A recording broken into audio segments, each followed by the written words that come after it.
తమ జోలికొస్తే బీఆర్ఎస్ అంతు చూస్తామంటూ హెచ్చరించారు మంత్రి కోమటిరెడ్డి. దాంతో గులాబీ పార్టీ నుండి అంతే ధీటుగా కౌంటర్ పడింది. తెలంగాణ ఉన్నంత కాలం బీఆర్ఎస్ ని ఎవరు టచ్ కూడా చేయలేరు అన్నారు జగదీష్ రెడ్డి. ఏం మాట్లాడుతున్నావు కేటీఆర్? ఈ గవర్నమెంట్ 6 నెలల పడిపోద్ది, అలా బావోడు ఉన్నాడు 6 ఫీట్ల పొడుగుంటుందని ఆయన దమాకు పెరగలే, సంవత్సరంలో పడిపోద్ది ఆడంటాడు. అంటే ఏంది ప్రజాస్వామ్యంలో ఎంతసేపు ఎమ్మెల్యే కొనుడు అలవాట?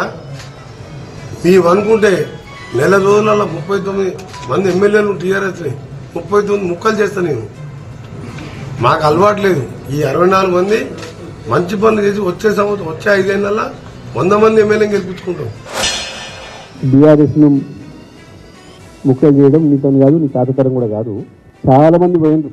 టీఆర్ఎస్ పుట్టినాడు క్రికెట్ మందుతో ప్రారంభం చేసింది కేసీఆర్ గారు.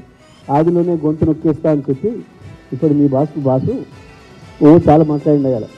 ఆ తర్వాత ఆయన పోయి మీ బాస్ రాజశేఖర రెడ్డి ఆయన వచ్చి కూడా ఖతం చేస్తా అన్నాడు. ఆయనతో ఉండగాలేదు.